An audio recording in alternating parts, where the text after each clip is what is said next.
జీ5 ఉండగా మీ favourite TV shows ని మీరు అస్సలు మిస్ అవ్వలేరు. Complete free.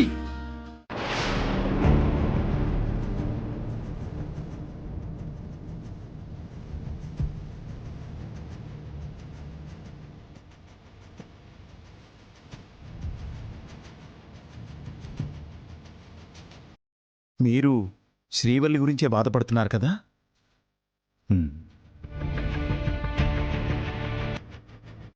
ఈ పెళ్లి ఎలా ఆపాలో, ఏం చేస్తే ఈ పెళ్లి ఆగిపోతుందో అర్థం కావడం లేదు.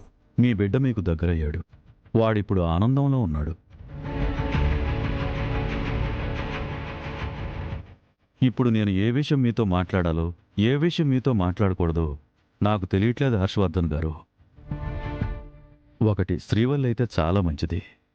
ఆ అమ్మాయి కుటుంబం కోసం ఎంత కష్టపడిందో, వాణ్ణి మార్చుకోవాలని ఎంత తపన పడిందో నాకు తెలుసు.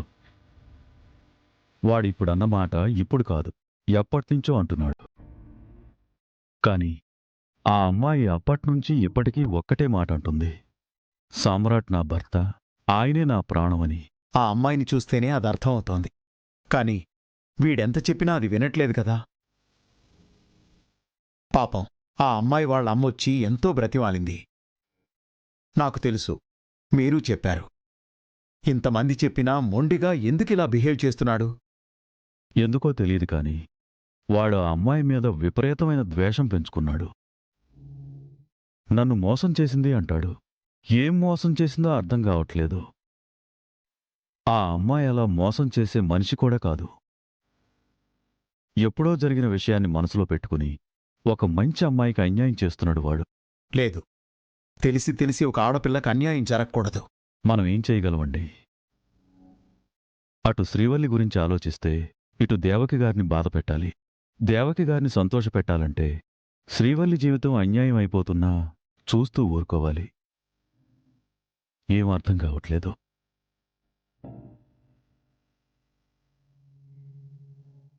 అలా అని చూస్తూ చూస్తూ ఒక ఆడపిల్ల జీవితం నాశనం అవుతుంటే ఎలా ఊరుకుంటాం? ఏదో ఒకటి చేయాలి. ఏం చేయగలం? ఏం చేద్దాం? తను మా మేనకోడలు. ఆ అమ్మాయి నా ఇంటి కోడలవ్వడం వల్ల నాకొచ్చే నష్టమేమీ లేదు. కాని శ్రీవల్లి గురించి తెలిసాక ఇప్పుడు తన జీవితం నాశనం అవుతుందని అనిపిస్తున్నా ముందు ముందు సామ్రాట్ జీవితం, సత్య జీవితం కూడా ఇబ్బందుల్లో పడుతుంది.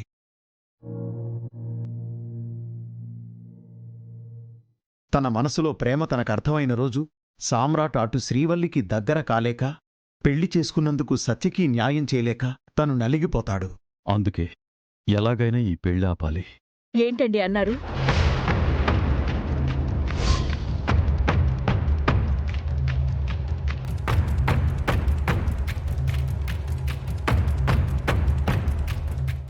ఏంటి పెళ్ళి ఆపాలి అని అంటున్నారు?